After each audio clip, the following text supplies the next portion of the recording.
Hello, Super Nerd friends. It's my day. It isn't the day it usually is because we switched. Friday, I think. We're talking about gender stereotypes. Whee! So much fun. Not that the topic's bad, but out in the real world, it's annoying. But I'm trying to think of what you guys were talking about so I can respond to that first. Lex, I remember you said something about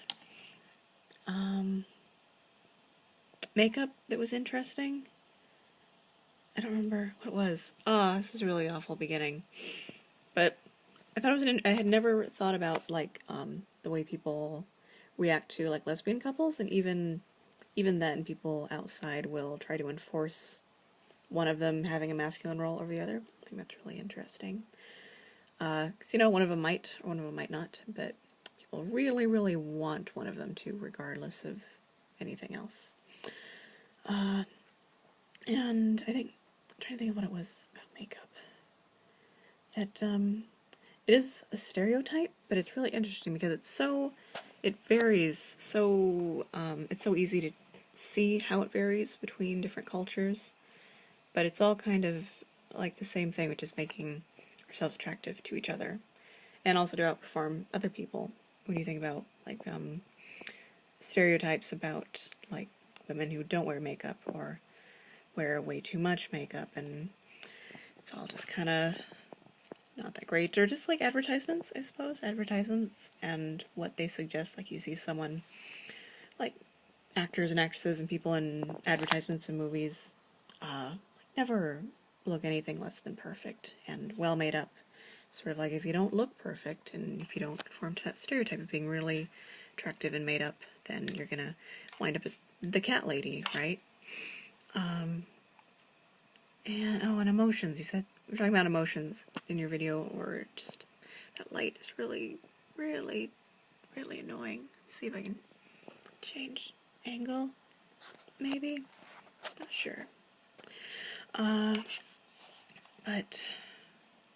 that women are stereotypically depicted as being the more emotional ones, the more nurturing ones. But men are hugely emotional, and I brought up just more crimes in general are committed by men, but the percentage of emotional violent crimes it's hugely more men. It's ridiculous. So it's stereotypes and what is allowable. It isn't so much which one is and which one isn't more emotional, and just the kinds of emotions that women are permitted by social conventions and stereotypes to express honestly and openly, and the ones that men are allowed to express and it still be okay. Sort of interesting. I feel like my video is gonna be a lot more stereotypes, but also how they impact the world, I guess, or at least us, because it's very presumptuous to say how stereotypes impact the world when other culture stereotypes are so much different, or can be. But yeah, I don't really think about how I would explain this to a child often, because I don't anticipate that coming up often. But I think Becky nailed it with just critical thinking being a big part. I know in my school we did a lot of projects about peer pressure and analyzing advertisements and media suggestion. So I think that helps just in general. If you're kind of aware that one branch of media is doing that to you, then you can kind of start to question other things.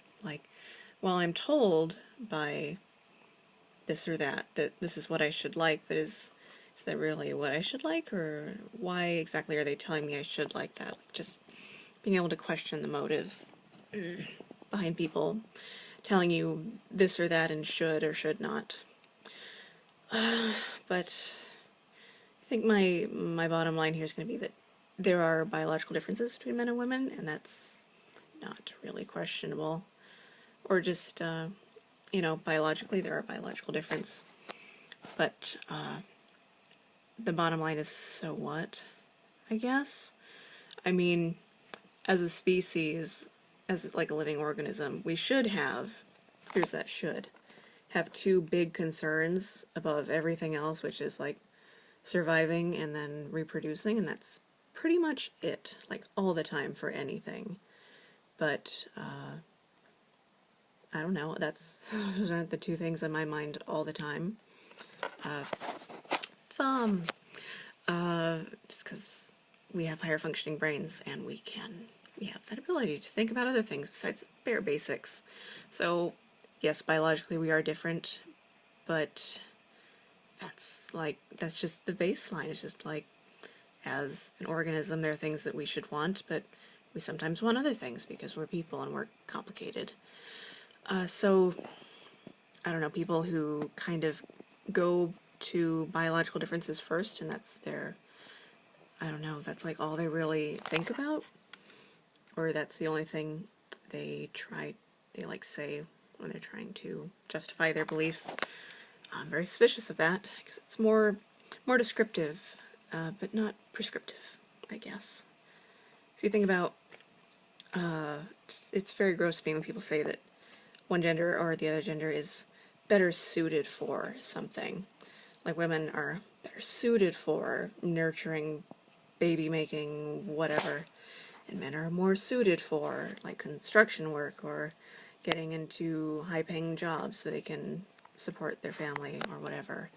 So the problem is that when society as a whole really buys into that, and a lot of people buy into that, then you have an entire society that is geared toward really pounding in the idea that some people, right as soon as they're born, regardless of what they like to do or what they're good at, are suited for something.